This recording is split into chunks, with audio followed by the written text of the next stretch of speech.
My last blog post spoke to an art installation at Eastern State Penitentiary that exhibits a stripped-down car inside of a jail cell.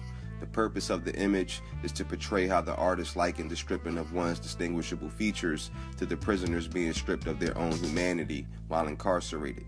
Prisoners have no identity while in jail.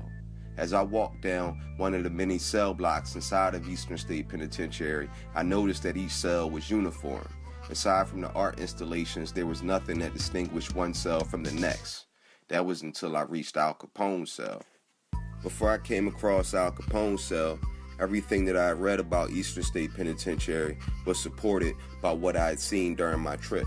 The uniformity and lack of luxury that plagued each cell supported the approach to reform through isolation and penitence. To this point, I was under the impression that an inmate's identity outside of Eastern State didn't matter much on the inside. In my previous post, I even spoke to how it stuck out to me that while identity matters so much outside of Eastern State Penitentiary, it didn't matter much on the inside. Al Capone's jail cell was a direct contradiction to what I thought I knew about Eastern State to this point. As you can see in the picture, Capone's cell not only has furniture, it also has been decorated. There is a throw rug on the floor, a large picture frame over his bed, and a plant in the corner. He also has a resting chair in the opposite corner and a massive wooden desk opposite his bed. I didn't see any of these items in any other cell I came across while at Eastern State Penitentiary. This cell actually looks comfortable, if not cozy. At the very least, this cell looks more expensive than the rest. Seems to me that it would be a lot easier to maintain one's sense of humanity in a place decorated to their liking.